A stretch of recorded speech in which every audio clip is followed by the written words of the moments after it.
Hi everyone, it's Karen the Geordie Grandma. Welcome back to my channel. It's time for another 7 eBay sales video. I've decided to revert back to the original format of 7 eBay sales I had in the last week. For anyone who's new to my channel, I talk you through 7 sales. I tell you what it is, obviously, where I bought it, what I paid for it, and how much profit I made after fees. And when I say fees, I mean eBay fees, postage, and what I paid for. If you're interested in this sort of video, please feel free to subscribe to my channel. It's free to do so. But I also do videos on shopping hauls, monthly favorites, some beauty stuff, a few different vlogs. So if you're only interested in eBay sales, please be aware that I do those other videos as well. So getting straight on to the 7 sales this week, we'll start with this one. I have had some decent sales. I think these are over the last couple of weeks, not just the last week. I've picked out some what I think you might find more interesting. So I've had some decent sales, but I haven't had a lot of sales. This one is a corpse bride. It's from Tim Burton's genre. Then I was going to say Nightmare on Elm Street, Nightmare at Christmas, that kind of thing. So we picked this up at a car boot sale. Well, actually Warren picked it up at a car boot sale. It cost £5. He was going to keep it for himself until we researched it and realised that it was worth quite a lot of money. So then we decided to sell it. I put it on for £150. It was sealed. I've never been opened. The packaging was a little bit damaged. I know sometimes collectors, even want the packaging in perfect condition. It did have, now I didn't notice this until we got it home, its arm was not, I don't think it's broken, but it had definitely come out of the socket. You can see, will I get this one up? You can see it here. It's come out of the socket. Now that's strange considering it's sealed. So maybe that happened in the manufacturing process or in the packaging process. But I did put that in the details. Maybe it was a little bit more rare because of that. Who knows? It'd been up for probably a couple of months, maybe 6 weeks, and I got an offer of £90. And I thought, £90, do I want to take it? And Warren's going, yes, take it. I only paid a £5 for it. But I decided to counter offer with 120. And then they came back with 100, so I decided just to take that. I thought, I'm pushing me luck, I will take it. I was quite happy with £100. So after fees, that was a profit, very nice profit of £78.74, and that went off on the GSP to Australia. And I'll definitely be looking out for these kinds of things in the future. I've already sold a few different items from the Tim Burton, I can't think of another word to use other than genre, but I have sold a few of his items, and they're definitely worth picking up because they're very collectible. Next is this Nintendo 64 bundle. Now this was a freebie we got. Warren he's a decorator and he was working in somebody's house, and they get chatting usually, and he was telling them that he sold stuff on eBay, and the guy had said, do you want this? He says, I'm just going to put it in the skip. And Warren's like, what? He says, yes, I'll have it, don't throw it in the skip, I'll definitely have it. And it was a Nintendo 64 console,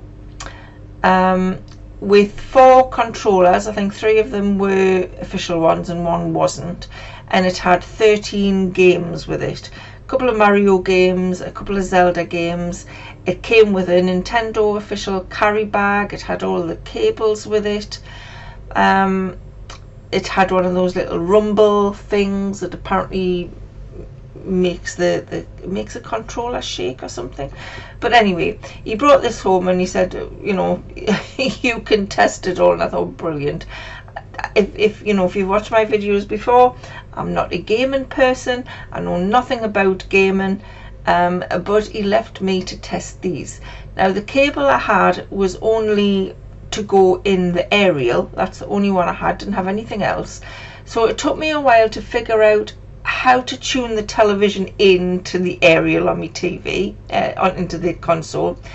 and then I had picture and no sound, so it then took me a while to figure out how to fine tune it to get the sound, but I eventually sorted that out and tested all the games. I have no idea how to play games, so I was just putting them into the console, you know, switching them on, getting the game going, and then switching it off again. So like I say, I have no idea how to work them. So they were all working, and I was really happy with that. It did take me probably a couple of hours to do it. So I decided to put this on auction. It hadn't cost us anything at all, apart from my time testing it. So we put it on auction, a 7-day auction. I think I started it on a Tuesday, and I got it to finish at 8 o'clock on the following Tuesday night, and it went for £250 plus post. And this went off on the GSP to Portugal. So I was over the moon with, you know, with that price for something that we're getting free. And after fees, we actually made a profit on this of £220.46. So on top of what Warren got paid for his decorating job, you can also add £220.46 to that. So that worked out as a really good job he did. So you never know where, you know, your items are going to come from. Sourcing can be, you know, done in strange places. So it's worth telling people what you do, just in case they say, I'm just going to put this in the skip. Do you want it? So moving on to the next item. Not such a fantastic profit, but still this one is still a good profit. This is a Barker Brothers, I think that says Mia Works, and it is Venetia blue and white pitcher, so a jug. I had to do a little bit of research on this. I got it from an auction. It was in a box with a lot of other things. So it had, I think it's got Barker Brothers written on the bottom. I'll just see if I can find the stamp. Yeah, Venetia, Barker Brothers, Mia Works. So I had, you know, quite a bit of detail to go on, so I did a bit of research on it, and I decided that, well, I didn't decide, after the research, my thoughts were that this was an antique jug. It was probably more than 100 years old. It was in quite good condition considering it was that old. It did have some wear and some marks on it, but still good. I have had it up for sale for quite a while, and I had it up for £39.95. I think originally I had it up for £60, and I gradually brought the price down, but somebody offered me £32 for this, and I was very happy to take that. I thought £32 was pretty good for something that was just chucked into an auction box. I can't actually remember which auction box it came in, or actually how much this jug owed me, but I reckon it probably doesn't owe me anything. I don't reckon it owes me anything, so the profit after the fees was £28.47. So again, like I've said before, you know, these boxes of what look like junk that you get in an auction, you just never know what you're going to find in them. You can get some really decent stuff in there. This is another case in point of what you can find in auction boxes. I actually bought this at an auction a couple of weeks ago. I got a box of vintage, what I would say were vintage lamps. They're probably pre-2000, which makes it vintage apparently. So there was about, I think there was 7 lamps in the box and some lampshades as well, and this was the first one of them to go. I've actually sold another one of them since, but it's not included in this video. This was a nice little lamp. They're all table lamps. It had an oak finish to it. It was quite light. It was in quite good condition. I tested them all and they were all fully working. Luckily I didn't have to buy any weird and wonderful bulbs, because sometimes you do, they've got weird kind of sockets and you have to get special bulbs for them, but these ones all had just ordinary bulbs. So it was a nice lamp, 14.5 inches tall, not much else to say about it really. It owes me £2.28 from that auction box. Like I say, I think I got about 11 listings out of a box that cost me £25 altogether. It sold for, actually took an offer on this of £15. It's a bit difficult when you listen things like this, because it's hard to find other things that are exactly the same or even similar, so it's a bit of guesswork when you put your price on it. So I was happy to take an offer of £15, and after fees that was a profit of £9.88, and I usually do quite well with vintage lamps, so I'm happy that they'll all actually sell fairly quickly as well. This is another car boot pickup. Another pickup that Warren picked up at a car boot a few weeks ago. The Lord of the Rings expansion pack, Friends and Foes. was actually the cards and things were new and sealed inside the box. There's the board. See the cards there. There's not much to it really. It's a board and a pack of cards basically in the rules. I think this is an expansion pack that goes with obviously the Lord of the Rings game. It cost £2 at a car boot sale, which we were absolutely gobsmacked, because usually people know, you know, what things are worth and they might ask a bit more for things like this, but no, it was £2, so I was really happy with that. And this is one of the car boots that I mentioned on my last eBay video, where they were letting the buyers in at exactly the same time as the sellers, and a lot of the buyers run around or in the back of the car boots with the people, and a lot of the, you know, the kind of lucrative stuff goes pretty quickly, but for some reason they hadn't spotted this, so that was good for us. So we paid £2 for it. After fees, that was a profit of £28.34, and it went off on the GSP to Slovenia, whichever way you pronounce it. That's where it went to. Next is a Nintendo DSi XL. I picked this up at a car boot sale. I think this was 2 weeks ago I picked this up. It was a brown DS. It was still in the box. It had been used, but it, you know, was in really good condition. It had 3 different styluses with it. It had all the cables, a couple of little extra things like headphones and stuff like that. Had the manual with it. I was able to test the DS pretty easily, because I have had a DS in the past myself. So it was easy to test that, and it was fully working. I've got the picture of it with it actually switched on, just so people can see that it does work. It's in a nice little case, keep all the bits and pieces in it. Yeah, just a really nice little thing. I picked this up. I think she was asking £15 for it, and I said, would you take 10? And she said she'd take 12. So I paid £12 for this. It did sell within a week of me listing it. I thought I might have to reduce the price because I had no games with it. I think it had an inbuilt game of that, you know, the doctor brain training thing. But I've seen other listings with this exact DS with, you know, 15 games and things, and they were only going for this kind of price.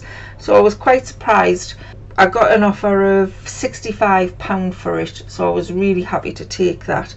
Like I say, it cost me £12, so after fees that was a profit of £45.25. I don't often see DSs at car boot sales or, you know, or charity shops or anything, but I would certainly pick them up if I saw them again. And lastly is this Angel Box Set. Now again, if you've watched my videos before, you will know I am a huge vampire fan. And Buffy the Vampire Slayer and Angel were my first vampire series loves. Absolutely loved Buffy and Angel. Yes, I know I'm 57. I don't care. I still like them. And I was really, really tempted to keep this Angel box set. I've got the Buffy box set. Am I ashamed to say, when the Buffy series finished, Joss Whedon or whoever runs, you know, sells the Buffy merchandise, they brought out a special edition box set, and maybe I'm not ashamed to say it, I actually paid £285 for that Buffy box set. I don't care, I absolutely love it. So I haven't got the Angel box set, I'm not sure why, but I was so tempted to keep this. It only cost £5 at the car boot sale, and it's new and sealed, never been opened. I was shocked to find it. But when I looked on, when I did some research and I saw how much they were going for, I thought the reseller in us just kicked in, and I thought, nah, I've got to list it. I think because you can watch things like Buffy and Angel now on, you know, they're usually on somewhere on Prime or Netflix or Now TV, they're always going to be there to watch. So I think I was more happy to sell it, you know, than maybe I would have been 10, 15 years ago or something like that. But anyway, it cost us £5 at the car boot sale. I took an offer of £40 on it, and that was a profit of £29.38 on that. So what do you think? Do you think I should have kept it? Do you think I was right to sell it? Let us know in the comments below what you think. And if you think I'm mad about paying £285 for the Buffy box set, you can let us know that as well. So those are the 7 sales I've got for you this week. I hope you found it interesting. You know, you don't have to be a reseller to watch these videos. You might find that, you know, you've got things like this in the house that you maybe thought you might sell, but you didn't know how much they were worth. Well, now you do. Or if you're thinking about becoming a reseller, it's a really good way to make a living. I usually do this full time, but in the last year it's only been part time because of everything that's going on. But I started doing it because I think it's a really great way. It's a job that you can fit around all your other commitments or things that you really want to do. So I can fit it around looking after my grandchildren, you know, going shopping with me daughter, having coffee with my son, you know, taking a few days off to go away with Warren, or just doing something that I really want to do. And you can fit this job around all of that, and I just find it, you know, a really nice way to earn a living. It's certainly not an easy way to earn a living, even though some people make it look easy. It's hard to source the stuff. You know, you've got to be out there constantly looking for things, you know, going to car boot sales, going to charity shops, looking on Marketplace, going to the auction. You've got to constantly be sourcing, because you've got to have a steady stream of products going through your, you know, your eBay shop. And, you know, then you've got all of the other stuff about, you know, photographing it and listing it and, you know, doing the research to see whether it's worth selling in the first place. So it's not an easy job, but I find it a very enjoyable job. So if you're thinking about being a reseller, you know, maybe dip your toe in. That's all I've got for you this week. I shall see you again on Sunday with a B&M haul, and I'll be back again next week with another 7 eBay sales. So thank you so much for watching, and bye for now.